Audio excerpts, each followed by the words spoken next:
The Halo Railgun. A weapon debuted in Halo 4 and carried its way into Halo 5 Guardians. It's a weapon effective against Promethean knights and vehicles, and is based off of modern technology. Although railguns in today's world faces challenges surrounding practicality. While I've fired various firearms in the military, I've never been around a railgun, and I never dove deep into learning about it. Until now, thanks to Instructor LaSpina, the lead instructor for Spear Training Group. In this video, Instructor LaSpina is going to break down the Halo Railgun's design and focus on making it more practical with what we know about railgun technology today. And instead of recommending only Spartans or augmented humans to use the railgun, we want to consider the weapon in the hands of a regular human. If a UNSC Marine or Trooper were to use it, how could it be designed with them in mind? You will also see awesome Halo 4 mods on screen, like right now, in which you can download them from the description below and play them tonight. I highly recommend you do. Because even if you're not a big Halo 4 fan, playing these mods will ensure that you enjoy the game.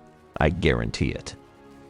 Throughout the years, the weapon designs in Halo, they can get a bit out there with over-designing for the sake of the cool factor. And a majority of us Halo fans want a more grounded Halo, not some Power Ranger aesthetic. So for fun, what if we kept the railgun design from going off the rails, pun intended? What would it look like? And for what reasons?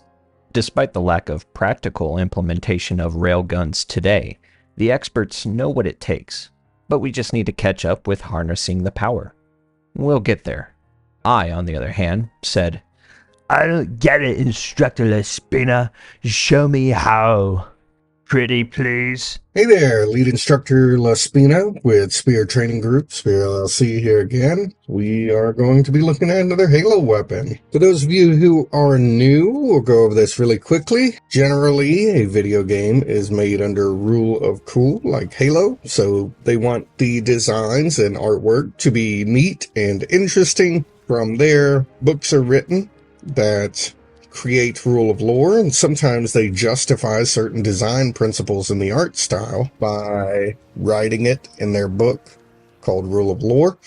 And if they have some practical knowledge, they may even lean a little bit more towards rule of practical. But what we're going to be doing today is taking a practical look at the original designs, and we are going to lean somewhat towards rule of lore. We're going to take a look at it, but if the lore is incorrect or unreasonable, we will make changes. We are going to be looking at the ARC 920 Railgun. Interestingly, I did not catch this in my edit, so this is going to be on me. This is actually manufactured by someone different. You'll see why that's important here in a minute. Overall length, width, height, weight. These are all pretty good measurements. Everything seems fairly reasonable. Ammunition type, 16 by 65.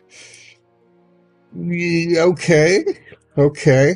And 1 round loading. So this is all really important. What we're coming to kind of find out in this series is that oftentimes the ammunition and how it's being utilized is usually the most incorrect method or practice that's going on here.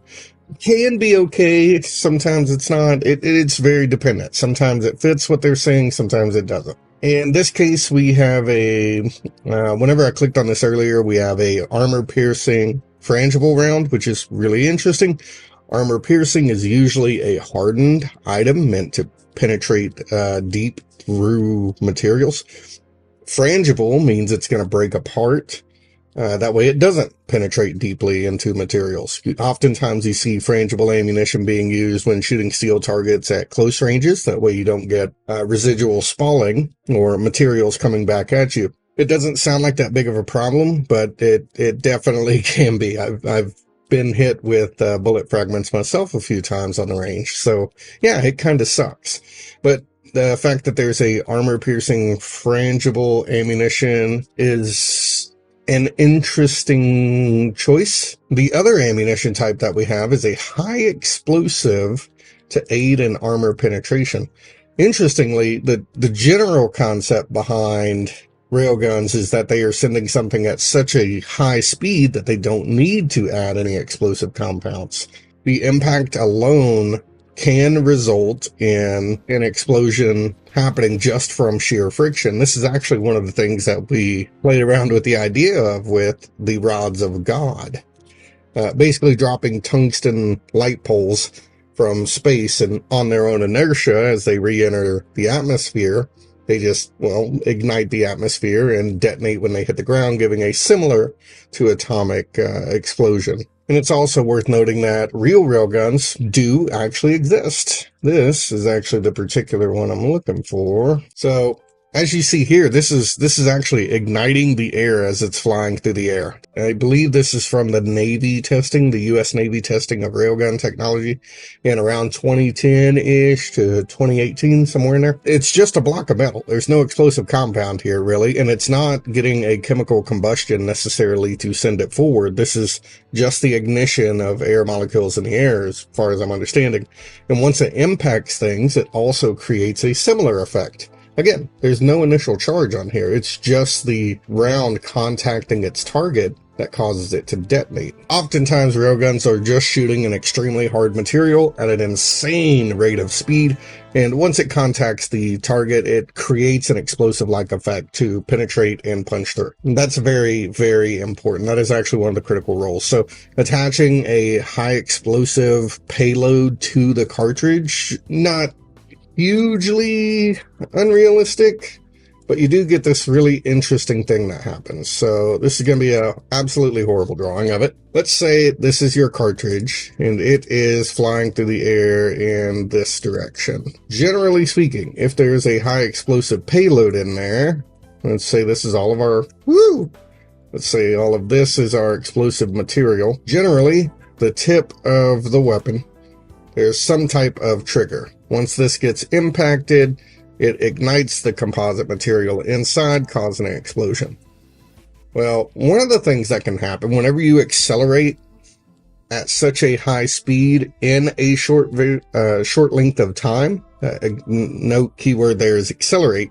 When you accelerate at a really, really high speed in a short period of time, it's possible that the materials in here, because they all accelerate at different lengths, so this outer shell is going to accelerate first, then the inner material is going to accelerate second, and then it is going to accelerate this front half. What happens if this outer shell is accelerating first while this is still stationary? The energy hasn't transferred into that mechanism. It could cause that component to drive backward into the firing mechanism. Look, point being, these are problems that have to be solved by weapons engineers way beforehand. It's kind of a known issue. You can't make your trigger or your ignition device weigh a huge amount because you have to accelerate that ignition device.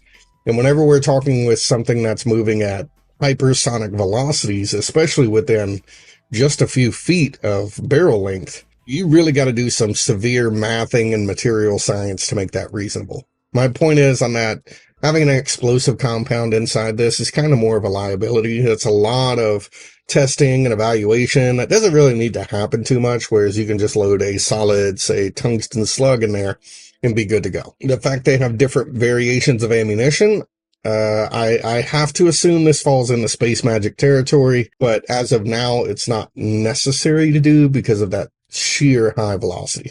And it's important to note that railgun technology or electromagnetic linear accelerators, this is a legit science. As we looked at a minute ago with the U.S. Navy's weapon, this is a real thing. This is a super, super basic image of it, but this is the general idea of how they work. It runs a current through one rail, and that current goes through the projectile, linking it to the other rail and completing the current. Once the projectile leaves the rails, the current is no longer active. Using those forces to accelerate an item or a material is more or less the literal science to what a rail gun is. Now, it's important to note, because it is definition rail gun, that means the cartridge or the round itself is in contact with the rails until it leaves the weapon. What this does is it creates a huge amount of friction and heat buildup on these railed surfaces as it passes by. Might not sound too bad, right? Well, as metals heat up, they become more malleable and they could start chipping away. On current railguns, you can... the number's not really out there too much, but the early variations, you were only able to get around 10 shots out before you needed to completely change the rails. In some cases, they were changing the rails after every single shot. There are some speculation that current generations or current capabilities with the science are around 400 shots until you need to replace the rails. Again, because every time you fire a rail, you are chipping away material from your rails in there, making them less effective at doing their job. You see a similar thing in firearms where you just get barrel erosion, but we're not dealing with the velocities and the heating up that we're getting here. So heat is a huge component in railgun technology.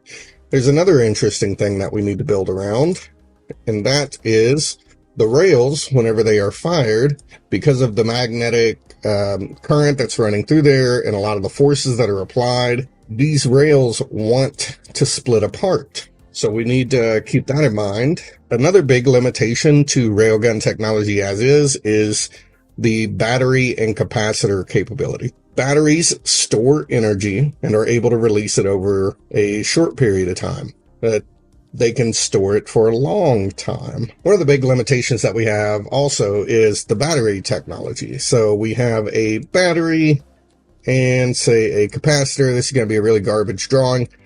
Batteries store for a long time with a slow discharge rate, whereas capacitors store for a short period of time with a fast discharge rate. Severe oversimplification. Electrical people, all you Sparkies out there, you're going to have to really break this down for me because this is outside of my realm of knowledge. But in order to power a railgun, you need to change your battery power into capacitor power and then discharge it rapidly in order to accelerate your round downrange. That is another key component that we're going to have to look at too.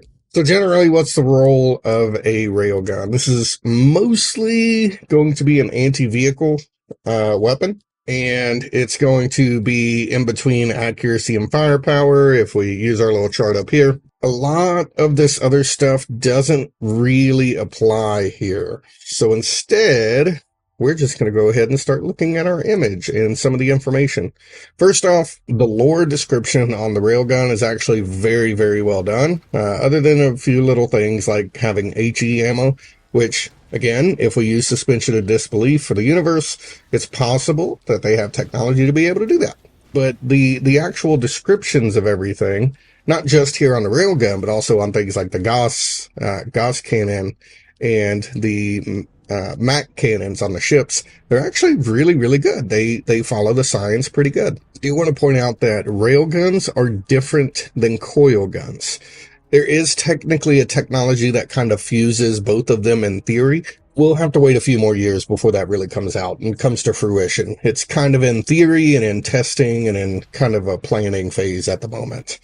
But coil gun and railgun are technically different. And because this is a railgun, we need to look at it as if it is a railgun. So why does that matter? As I stated a minute ago, in a railgun, the projectile must have contact with the rails. We can see the projectile here, and it does not have contact with any of the rails. This appears to be designed as if it's a coil gun. Coil guns do not require physical contact. They have coils all the way down the gun, and they charge them at very precise timing and discharge them at very precise timing. So as the round goes here, it is magnetically pulled, magnetically pulled, magnetically pulled, magnetically pulled, magnetically pulled faster and faster and faster. Because this is not in contact, we can see that this was designed to be a coil gun.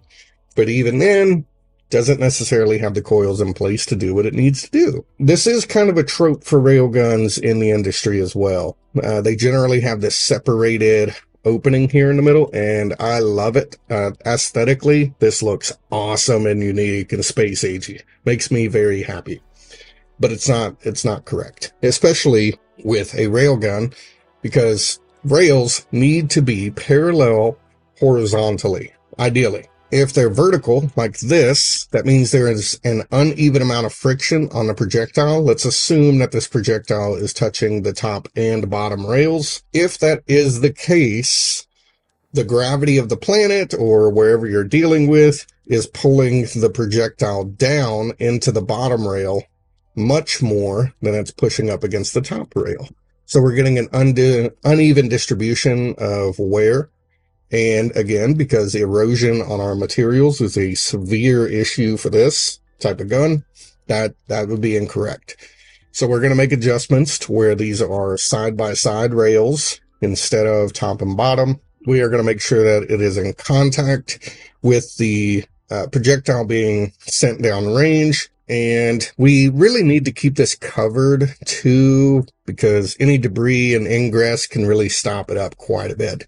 Even though it looks awesome and we can just see this and know that this is a railgun, if you get anything in there, it can disrupt some of your electrical patterns or your item being projected down there, or accelerate the wear patterns already. You see it in real railguns where they do a severe amount of closing off. These things are just bolt and steel contraptions. They are really not exposed that well.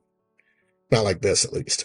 In most cases, I try to reduce material, especially when it's far away from the shooter, like this, because it makes it really, really kind of horrible to hold. In this instance, it is necessary, though.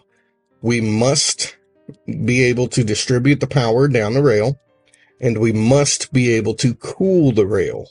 Be that by liquid cooling, air cooling, or some other means, it has to be cooled. Therefore, we need material there to house all of the cooling systems. I'm not going to dive too deep into the cooling, but I'm going to assume this uses some type of radiator or liquid cooling, because this weapon can be used in a vacuum. Radiator type cooling would be completely infeasible. It wouldn't work in a vacuum. So it would need to be liquid cooled or some other type of cooling system similar to that. If there's a radiator system under here, it would work in atmosphere, but it's kind of going to be a little bit slow. So we got to keep that in mind as well. This also could fall under just material sciences in general. If they are able to create some high-end heat absorbing alloy, then yeah, it would work. But we would still need a lot of it to absorb heat, especially for the fire rate that we're seeing in game. So I'm not going to go too much. Well, I do make a big change on the front end here, but ultimately it's kind of necessary for the bulk that we see here. We don't have any visible sights. I know this is going to be a whole smart scope type thing. Again, as always, we want to have backup systems in the off chance that our enemy compromises those abilities, or even if we just need to make the mission or the weapon mission ready. Maybe we're sending it on a longer range mission, so we need to be able to do that. And it's like, oh, well, we have smart scopes. And it's like, okay, yeah, if you got smart scopes and stuff, why don't we just use a smart scope on the DMR instead of actually putting a physical scope on top? Point being, ebbs and flows and gives and takes to everything in the firearms world. And besides, it makes a fun little addition to things. With all of the power concerns, I don't see any huge issues with all of this stuff because, well, it's kind of necessary. There's going to be a lot of power flow through here. We got to store capacitors in our batteries somewhere. There doesn't seem to be an easy swap battery. Maybe it's this down here. Maybe there's something within this mechanism. I don't know. And also with this handguard here, we do have it really far forward, which is necessary for a heavy weapon like this, especially a heavy weapon that's front heavy. But we do kind of want to be able to choke it up here a little bit, just in case there are different shooting techniques that we might want to do that on. From an ergonomic standpoint, this kind of looks all uncomfortable. We'll go ahead and include the stock here as well. Whenever you pick up a magnet and you hold both polar sides together, you can kind of feel them repulse each other. If you put north to north, you can feel them pushing against each other. Well, as this is magnetically accelerating something down the barrel, it is also going to be equally pushing backwards. And because we're doing a very heavy piece of metal, at an insane rate of speed, you're going to get a significant amount of recoil. Now, in this design, what do we see that helps us with recoil? A rubber butt pad. We can do better than that. We can do better than that. There's things that can help with that. And also, some of these sharp angles, this is just really going to suck. If you're shooting it with heavy recoil, it's going to punch you in the face. So we want to smooth out some of that. And before I go to the newer model or newer rendition, I am aware that it says even in description here that this is meant to be infantry portable. They do prefer augmented soldiers, as we see here, with not generally used by non-augmented. Even with that consideration, let's see if we can make it a little more friendly for our augmented soldiers and possibly even our non-augmented if they want to brace this thing somewhere and use it themselves. So, we have our original version here, and new. Original, and new. Let's go ahead and full screen. That's why not, right? Let's get the little bit of important stuff out of the way. As we stated, the rails need to be on top of, or side by side, instead of on top of each other. So these are going to be assumed left and right, and it's going to be closed off on the top. We're not having a gap in the middle of this. Similarly, because of our heavy recoil that we have, we now have a guide track. So whereas this entire component that we have marked here can now reciprocate back to about this point and be absorbed into some type of recoil system, be it a hydraulic system that is apparently in the sniper rifle. Thank you, commenters.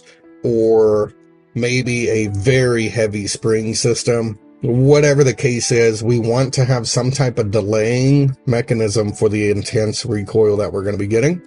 So having this, whenever it accelerates, just punch back and it's going to go fast, fast, fast, fast, fast, slower, slower, slower, stop. If we do really good timing on that compression system, we can have it slow down before it even hits the back wall and then either lock in place or push itself back forward. Now, springs are kind of weird. You're still going to feel that spring compression, but what it's going to do is give you all of that recoil energy over a longer duration of time. It's kind of like slowly accelerating your car as opposed to flooring it all at once. If we can slowly accelerate, then it's going to make it a little bit more manageable on you as the operator, as opposed to just instantly flooring it and, hopefully not losing control and ending up in a ditch. Ask me how I know. Okay, so that's where we're at on our rails. I did want to include some type of cooling or venting in here. Just assume that there is a cooling system within this. Now, even with that cooling system, with the rate of fire that we're going to be getting, this is a hot surface. And because of its reciprocating mass, we can't really attach things to it. So I have to create snag hazards for modularity's sake. Number one, we got to have somewhere to hold on to. This is a heavy weapon. And having it separated and segmented from the rails themselves, allow it to not only build up heat, but avoid movement and snag in general. We'll get on this button in a minute.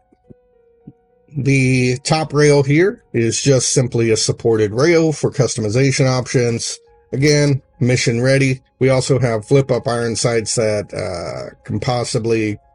I can't perfectly tell if this was an iron sight. I don't remember. You know what? Here I am. Let me go look. I do really like this concept art.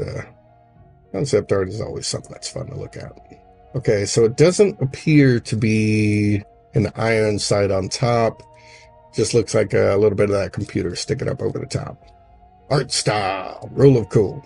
Well, in our version, we're going to assume there is a very small, low-profile pistol sight or just low-profile sighting system on top.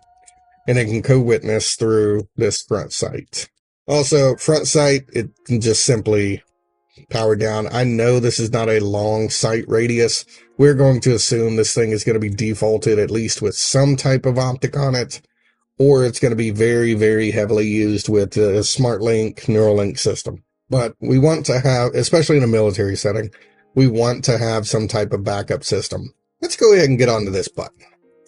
So in-game, the mechanics of balancing the railgun are giving it a charge up time, right? You gotta hold down the trigger, let it charge up, and then discharge all at once, right? You get a really powerful shot, but delayed. You can actually charge capacitors and have them ready to fire, and you can leave a capacitor charged for a pretty good length of time. Don't get me wrong, not as long as a battery, but you can leave them ready to go for a length of time. There's no need to charge on the moment. And whenever it comes to making a life or death critical shot, you really don't want any delays in that type of choice. So being able to hit some type of button to charge that capacitor whenever you're about to take a shot would be much more ideal. And again, it can hold the charge for a little while. If you need to discharge capacitors, you technically can. We see that we're able to do it today. The Sparkies will have to really explain this away a little bit better than me. You can discharge capacitors safely. So if you decide not to take the shot, simply releasing the button will allow it to discharge so you don't have to.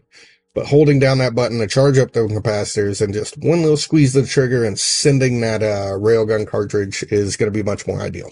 Our loading gate that we have here is still similar, still holds the same exact geometry as before. I remember the cartridge it's much more than just a projectile.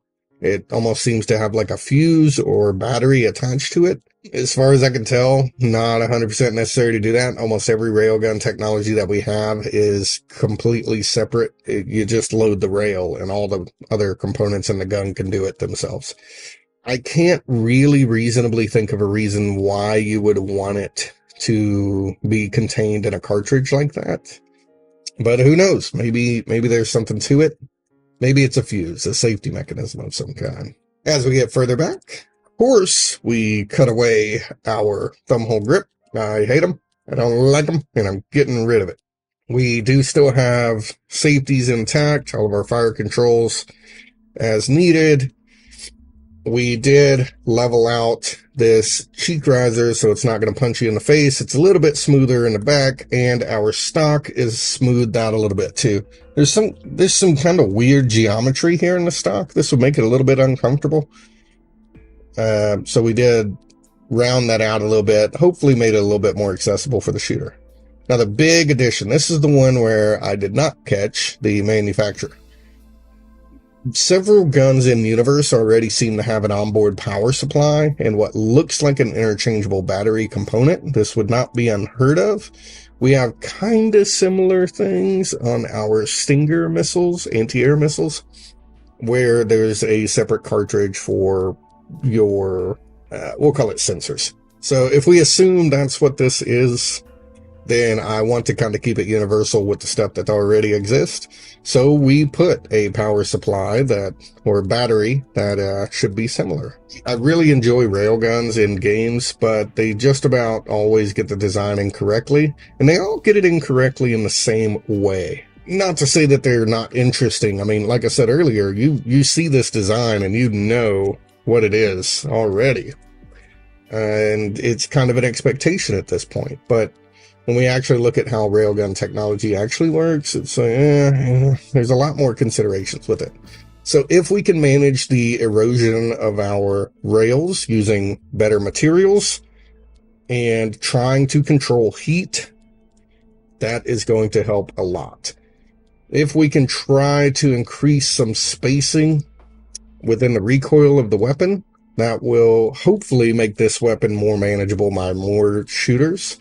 By adding universal components that already exist and smoothing them out, this should be an easier weapon to field and employ in the various situations. Overall, that was my assessment on the railgun, and I really enjoy this. This is actually a pretty fun edit here.